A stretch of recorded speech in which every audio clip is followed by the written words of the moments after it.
Não, casa, filho, casa e tenta dormir do jeito que você quer. Esse dia eu estou lá em casa de madrugada, dormindo, o ar-condicionado 17 graus, cobertinho, de repente a coberta sumiu. Eu moro no Rio de Janeiro, pensei logo assalto. Olhei minha mulher, falei, cadê o cobertor? Ela olhou para mim e falou assim, menino, mas eu estou com calor. Eu falei, o Satanás deve estar deitado do outro lado dela aí, não é possível, para ela estar com tanto calor assim, com 17 graus. Então dormir já começa a ser bem legal, quer ver? Quem aqui gosta de dormir num ambiente totalmente escuro? Levanta a mão. Pois é. Quem aqui, se tiver tudo escuro, de escuro, te dá uma fobia, que você parece que está cego e não consegue dormir, levanta a mão. Pois é. Normalmente eu sei que levantou a mão agora, é casado com quem levantou a mão antes. Porque senão o Satanás fica sem material de trabalho, não é verdade? Para perturbar você. Lá em casa, eu sou da luz. Disse Deus, haja luz. Minha mulher é das trevas. Eu botei um ar-condicionado split, porque fica aquela luzinha do LED. O tempo inteiro. Está desligado, está vermelho, ligado, está verde. Mas está lá, meu ponto de contato com a vida. Cheguei um dia, estou deitado lendo. Cheguei primeiro, ela falou, posso apagar a luz? Eu fechei o livro. Pode. Ela apagou, eu olhei para a parede. Que haja luz. Aí eu falei assim, ô filho, a luz do ar-condicionado queimou. Ela falou assim, não, eu botei um adesivo. Aí eu falei, aí deu ruim. Quantos aqui gostam de dormir agarradinho, juntinho, enfiado o pé, assim, levanta a mão. Isso. Quantos, se botar a mão em tu e agarrar tu não dorme de jeito nenhum, levanta a mão. Isso. Aí lá em casa, graças a Deus, deu certo. Nem eu, nem mulher, nós não agarra não. Nós só agarra pro rolo. No rolo o cerol é fininho. Aí depois que nós acabou, aí fala. Isso, vai embora, garota, paz do Senhor. Isso, Deus te abençoe, desaparece daqui, sua praga. Não é verdade? Vai embora. Preste atenção, porque um texto, ele vai completando o outro. Eu li, porque eu separei aqui, 10 frases ditas por Jesus. A primeira é o reconhecimento de autoridade de Deus e de seus pais em Lucas 2. A segunda é o reconhecimento da autoridade de João Batista sobre ele, Mateus 3:15. Depois é ele falando da sua missão em Marcos 1:15, onde ele fala de arrependimento e fé. A quarta está em João 1:38, onde ele pergunta: o que vocês estão buscando? Vocês vieram à igreja para quê? O que vocês querem comigo? O que vocês estão querendo comigo? É isso que ele está perguntando. No Evangelho de João, a história começa assim: o que você está buscando em mim? Eu acho que vale uma reflexão. Mas quando ele sai de João 3,15, Jesus diz 3 frases. Como eu disse 10, eu já li 4, vou ler mais 3 agora. Bota para mim Mateus, vou ler todas elas em Mateus para ficar fácil. Mateus 4:4. Mateus. Ele, porém, respondendo, disse o quê? Ele disse o quê? Ele disse o quê? Verso 7.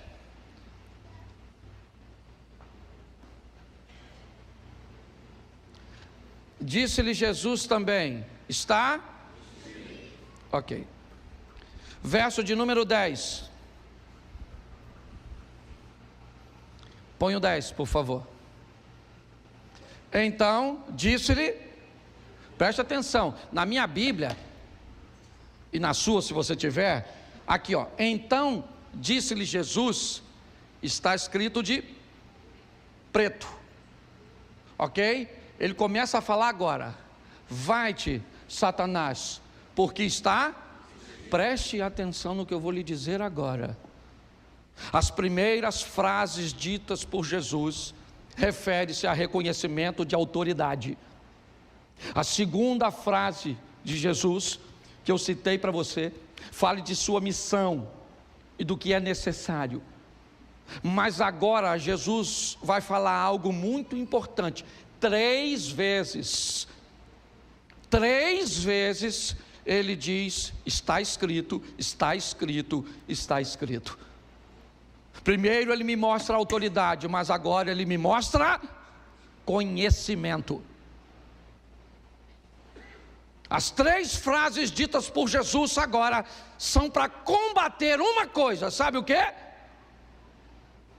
A Bíblia. As 3 frases que Jesus está usando da Bíblia é para combater a própria Bíblia. Ué, pastor, você ficou louco? Não.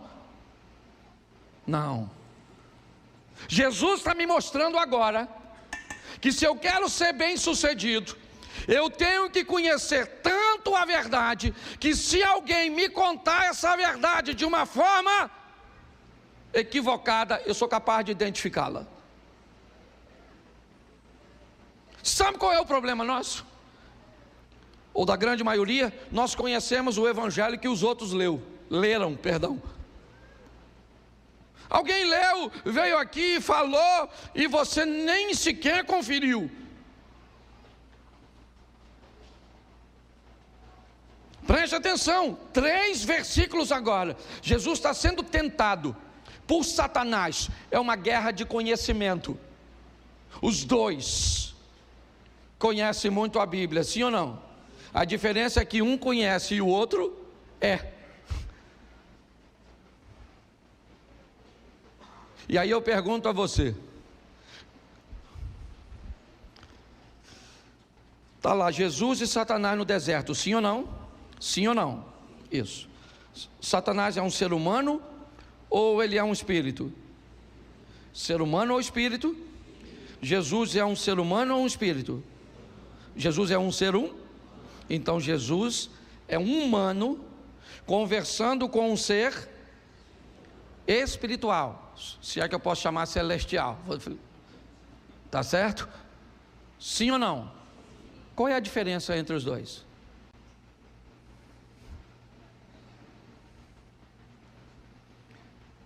É que Jesus não pode acessar o mundo espiritual para responder. Se Jesus disse está escrito, é porque ele leu. Se Jesus disse está escrito, foi porque ele estudou. É importante nós entendermos isso. O que ele está fazendo é, Satanás diz, você tem fome? Diga a essas pedras que se tornem em pães. E sabe o que Satanás disse? Está escrito. E Jesus disse, mas também está escrito, nem só de pão viverá o homem. Se tu conhece a Bíblia, Satanás, eu também conheço, maluco. Vai ficar ruim a guerra. O diabo falou, beleza, tá certo. Certo? Então vamos aqui. Por que você não se joga do pináculo do templo? Porque está escrito lá na Bíblia que o Senhor Deus dará ordem aos seus anjos a seu.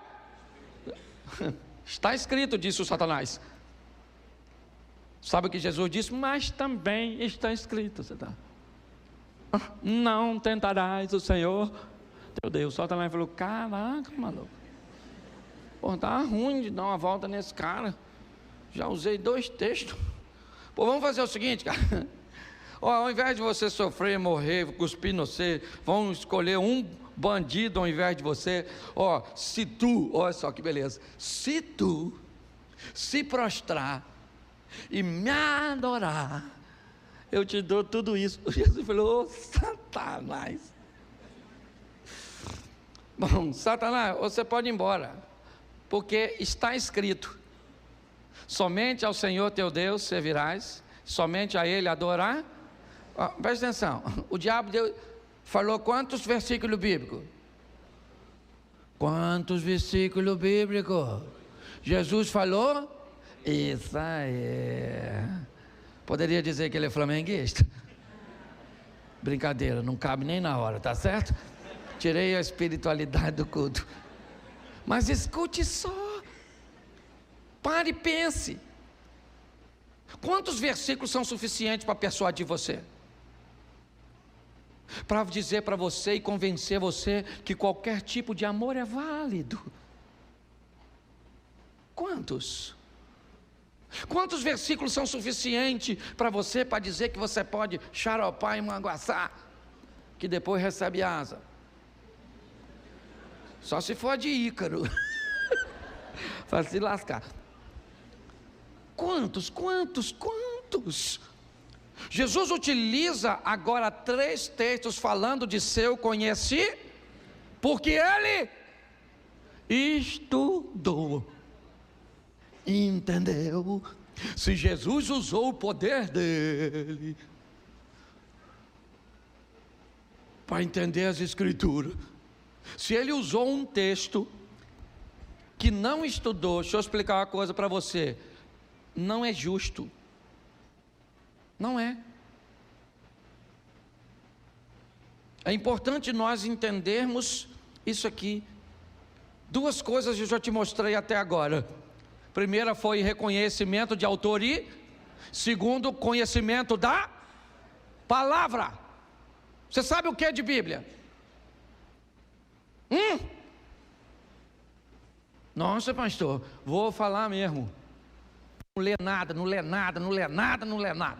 Hoje já viu 50 mensagens no WhatsApp. Já consultou o Instagram? Eu falo porque eu também consultei. Não sou diferente de você não, só que eu também li. Outro dia uma pessoa falou comigo assim: pastor, olha só, se você tomar um copo de guaraná, você tem que tomar 5 de água para desfazer o guaraná. Eu gostei. Falei, se eu ler uma mensagem na internet, leio 3 versículos e tiro o efeito. Para cada mensagem lida no WhatsApp, você lê 3 versículos, até reduzir, ó. Era para fazer 5 copos, mas o evangelho é tão bom que dá para reduzir para 3. Então você faz o seguinte: carrega a Bíblia contigo e o celular, ou o celular na Bíblia, tá certo? Ou a mensagem: conhecereis a verdade vos. Mais 3 versículos e eu termino. João 10, 18. João 10, verso 18. Ninguém me tira de mim, mas eu de mim mesmo a dou. Tenho poder para a dar e poder para tornar a tomá-la. Esse mandamento recebi do meu. Presta atenção, porque o terceiro assunto de Jesus é controle. O primeiro é autoridade, o segundo é conhecimento e o terceiro é controle. O primeiro é autoridade, o segundo é conhecimento, o terceiro é controle. Jesus está mostrando que com reconhecimento de autoridade, conhecimento e controle, eu vou vencer. Ele diz: eu venci. Venci por reconhecer a autoridade de Deus, da minha família ou dos meus responsáveis e das autoridades que estavam sobre mim.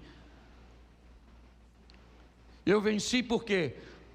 Porque conheci a verdade, porque conheci a Bíblia para combater. E agora ele me mostra o que ele está dizendo. Ele está pronto para morrer. E ele está dizendo: palhaçada é essa, discípulo? Conversa é essa, rapaz? Ninguém tira a minha vida, sou eu que dou. Eu estou no controle desse negócio todo aqui, rapaz. Para com essa palhaçada. Porque eu imagino os discípulos tudo de... Calma, gente. Estou entregando e já eu tomo de volta. E aí eu vou voltar aqui num corpo ressurreto, ninguém me mata mais. controle, controle, controle. João 19:11. Põe aí, 19:11, irmão. Isso. Respondeu Jesus. O que ele está dizendo?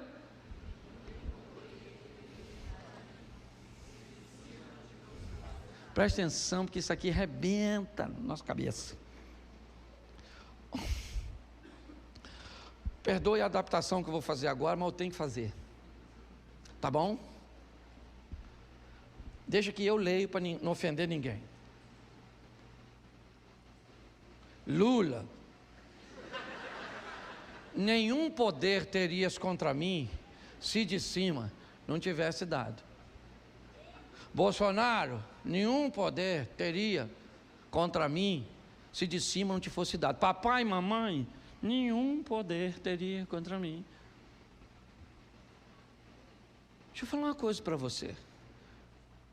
Jesus está dizendo o seguinte para Pôncio Pilatos: Pilatinho, sabe o que Pilato falou para Jesus? Encheu o peitinho. Ele falou: ô Nazareno, estão querendo lascar você. E aqui nessa jossa quem manda sou eu. Fala comigo agora, ô Nazareno, porque eu livro você da morte. Eu sou Pôncio Pilatos. Jesus falou: Pilatinho, sabe de nada, vai lavar a mão, miserável. Ô Pôncio, nenhum poder tu teria, cara. Tu só está onde está porque meu pai deixou. Sabe o que Jesus está dizendo? Ô camarada, quem está no controle de tudo aqui sou eu. Sabe o que ele disse? É-me dado todo o poder no céu e eu acabo com isso tudo agora, rapaz. Oh, as pink em cérebro, meu Deus do céu, querendo dominar o mundo? Jesus está dizendo: eu faço o que eu quiser. Ninguém. Agora, deixa eu te dar uma notícia agora ruim também, que hoje eu vim para dar umas notícias ruins.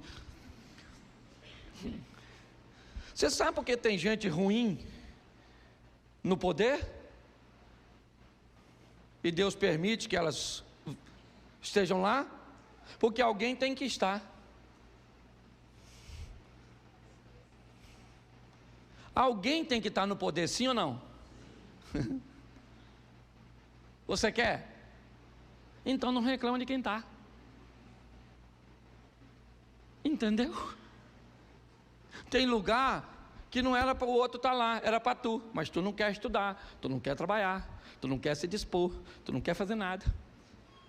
Aí fica reclamando do outro que está lá. Alguém vai ter que ocupar o lugar, querido. Entendeu? Acabou.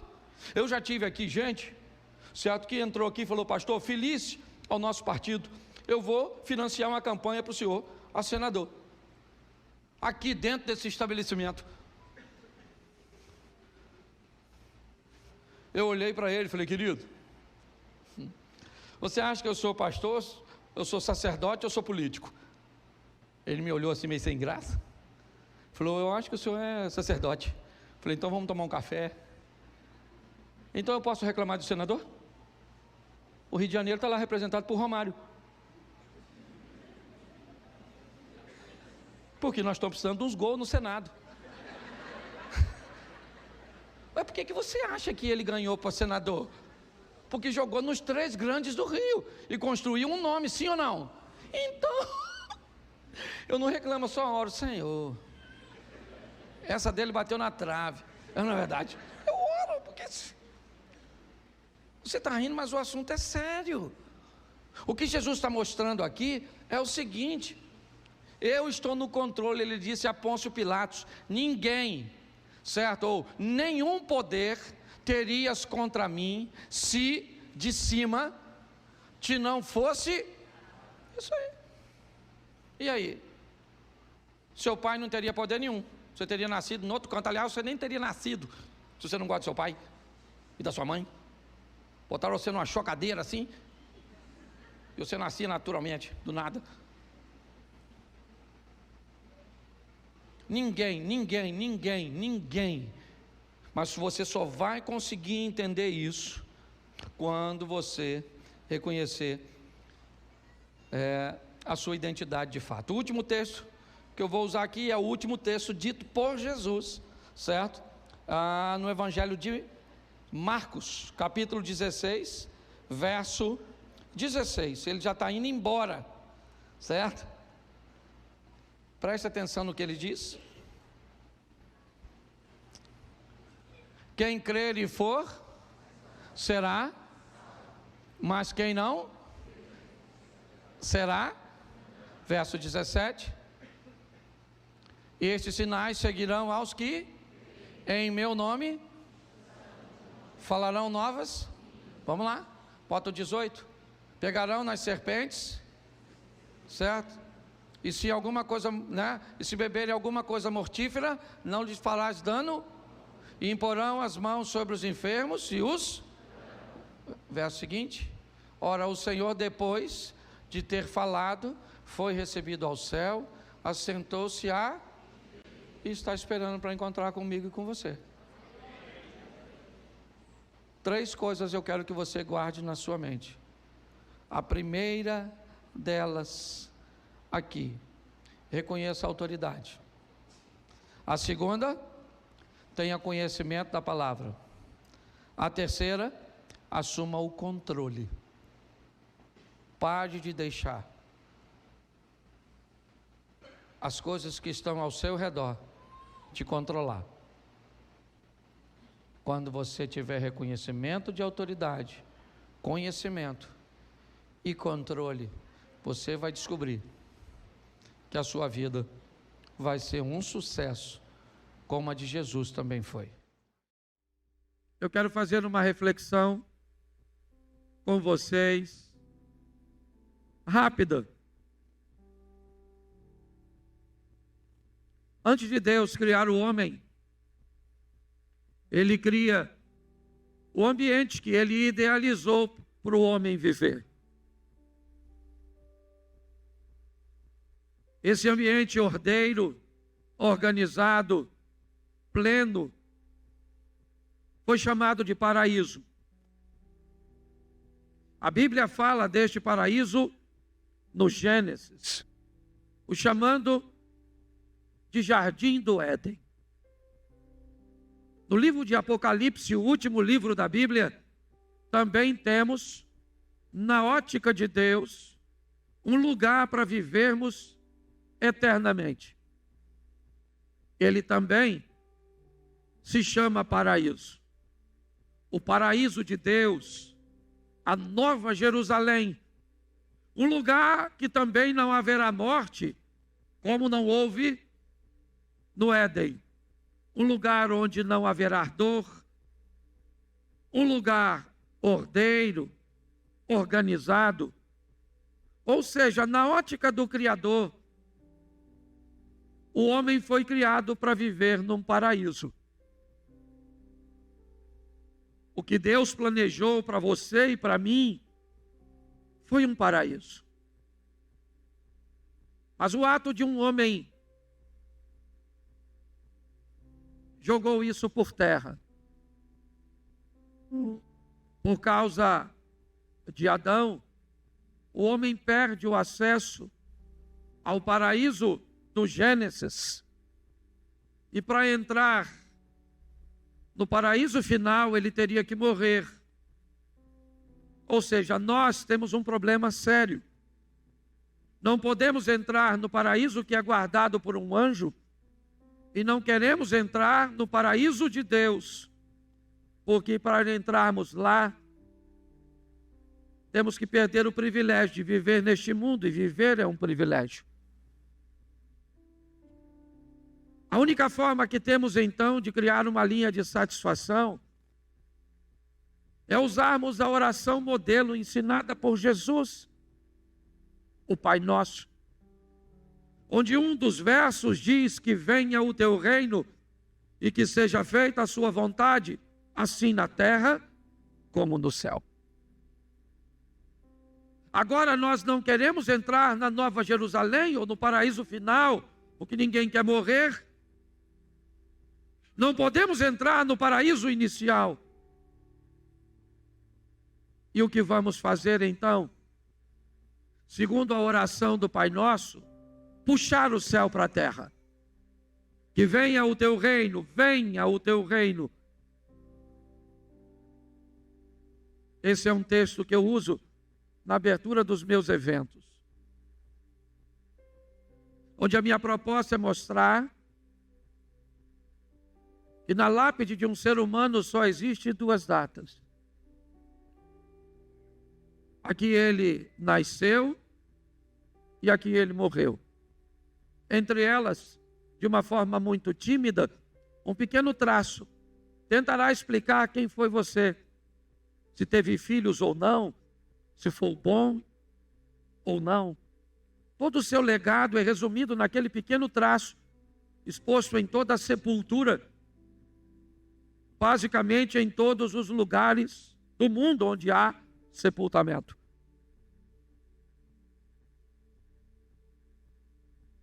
Pois bem, se a proposta de Deus é um paraíso, nós não temos como entrar lá, porque um homem jogou tudo isso fora. Seu nome é Adão. E agora como vamos fazer? Quem vai poder nos redimir? Um sacerdote. Alguém comissionado por Deus para oferecer um sacrifício para o perdão do pecado ou a remissão do pecado. Para que isso aconteça, o sangue vai ter que ser derramado. Então o sacerdote mata um animal e o sangue deste animal cobre o pecado dos homens. Mas o sacerdote precisaria primeiro oferecer um sacrifício por si mesmo, para que então tivesse habilitado a oferecer pelo povo. Mas com o tempo, os sacerdotes se corromperam. E agora não há mais condições de ninguém entrar neste paraíso.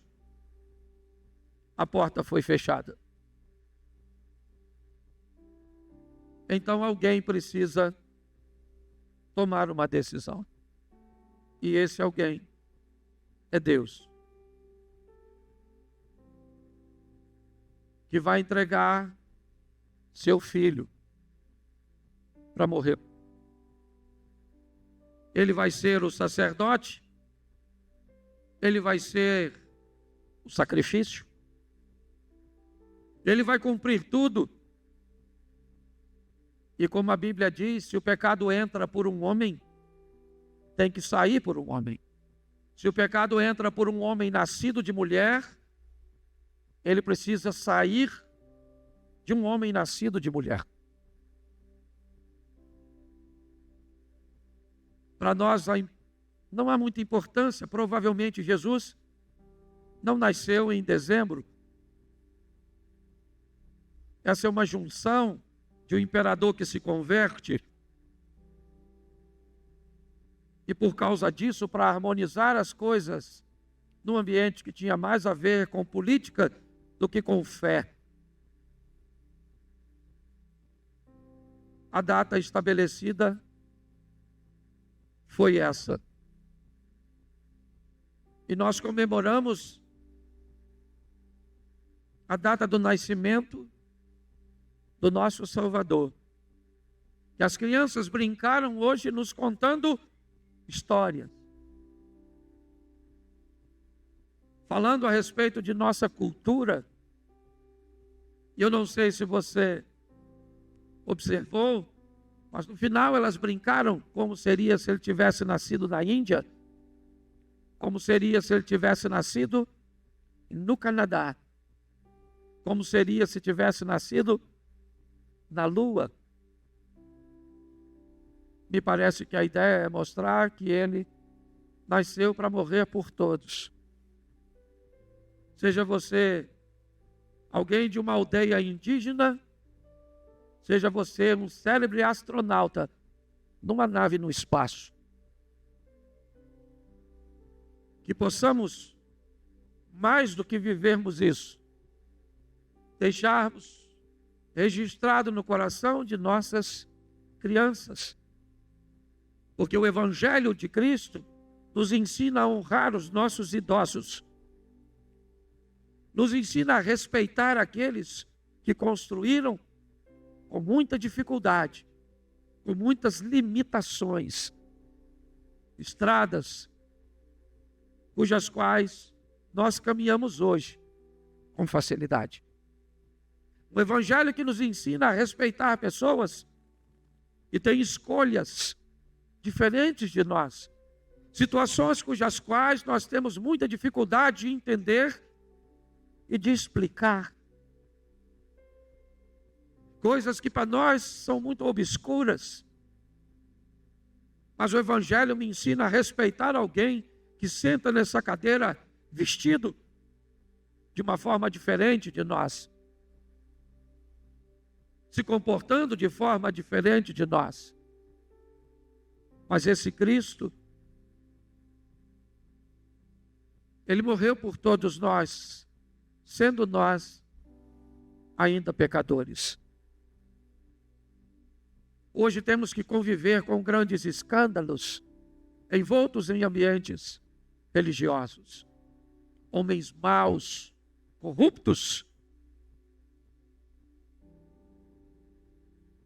enganadores, verdadeiros lobos vestidos em pele de ovelhas. Vemos todos os dias a igreja sendo manchada por um escândalo, seja ele financeiro, seja ele sexual, escandaloso.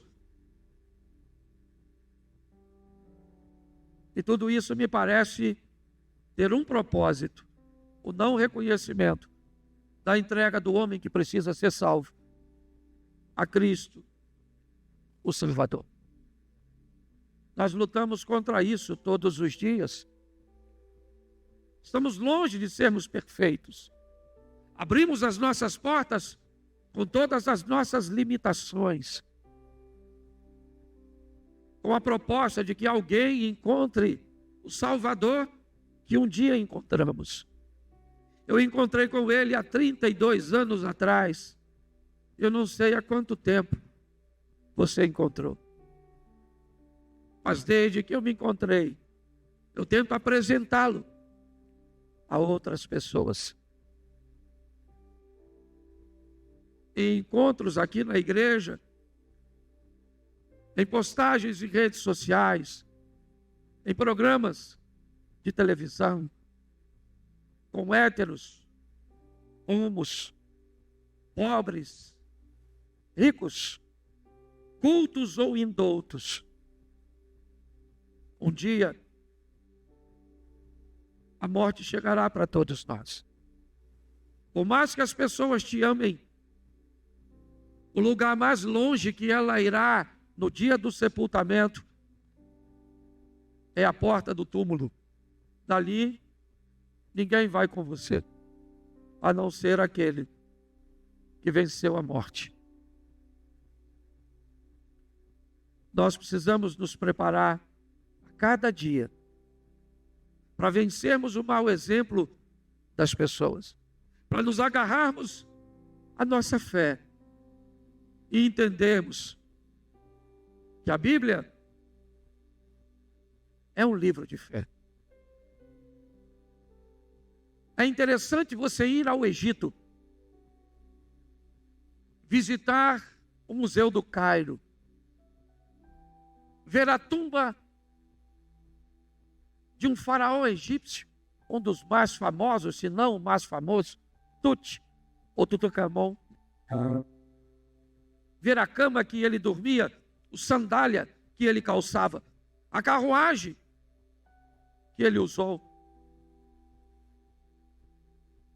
Algumas peças de mais de 3.000 anos de um faraó egípcio. Você vai a Israel, não tem um objeto de Jesus. Não tem uma cadeira não tem uma mesa, não tem uma taça que ele bebeu, tem de César, mas não tem de Cristo.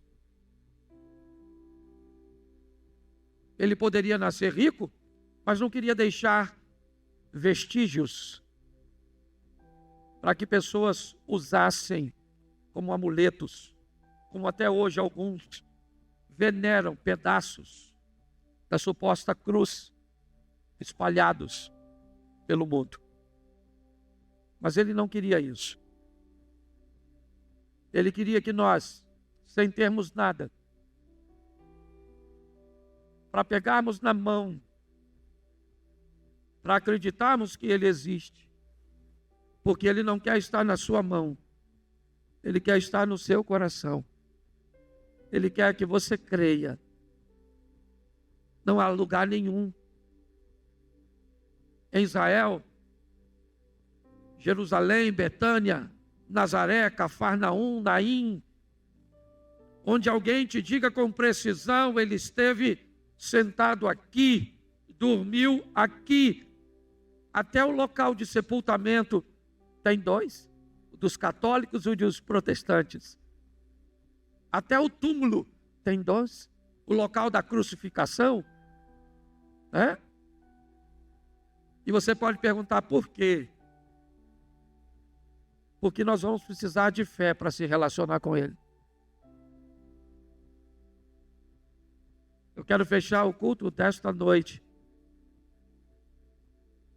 orando para que os maus exemplos, as coisas negativas que vimos e que veremos, não seja suficiente para diminuir a nossa fé. Que cada vez mais possamos, através do Evangelho, respeitarmos os idosos, investirmos nas nossas crianças, criarmos esperança no coração dos nossos adolescentes, pedimos conscientização para a mente de nossos jovens, para que ninguém abandone o caminho do Senhor. Eu quero que você fique de pé neste momento. Nós vamos orar. Já já vamos ter o nosso segundo culto. Ele começa daqui a 1h15. Está chovendo, eu vou dar espaço para você sair com facilidade. Pastor, o senhor não quer fazer um apelo? Eu gostaria de aceitar Jesus ou de recebê-lo, de me reconciliar. Atrás daquela câmera lá, ó, tem uma sala apta para receber você. Se você precisar de uma oração, tem gente para orar. Se você precisar de informação sobre o horário de nossos cultos, sobre como funciona, lá tem gente para te informar. Se você desejar voltar para Jesus, lá eles vão te receber. Se você quiser receber Jesus pela primeira vez, eles vão. Se você precisar de uma oração apenas, vai ter alguém para te assistir e para orar por você. Mas feche seus olhos neste momento. Senhor nosso Deus e Pai soberano, te damos graças por teu Filho Jesus, pelo sacrifício na cruz do Calvário, que nos trouxe a possibilidade de nos reencontrarmos com o Senhor e termos a vida eterna. Abençoa a cada lar, a cada família, abençoa a cada casamento, abençoa os nossos filhos, os nossos pais. Abençoa o nosso Brasil, como disse as crianças. Abençoa o legislativo, o judiciário. Abençoa, ó Deus, o nosso presidente. Em nome de Jesus, ó Deus. O Brasil pertence ao Senhor. E nós te entregamos a cada bairro, município, cidade, capital, estado. Leva-nos aos nossos lares com a esperança de que o Senhor está no controle de todas as coisas. E que veremos, pela fé, um país melhor, melhor para todos. Leva o teu povo de volta aos seus lares. Abençoa a festividade do Natal, da terça para a quarta-feira. Que haja perdão, arrependimento, reconciliação. E que em nome de Jesus, filhos possam abraçar os pais, pais possam abraçar seus filhos, e os irmãos possam se reconciliar. Abençoa as famílias, ó Deus, e somos gratos por tudo. E que o grande amor de Deus, o nosso Pai, a graça de nosso Senhor e Salvador Jesus Cristo, e as doces consolações do Santo Espírito de Deus, seja para com todo o povo do Senhor, e todos digam...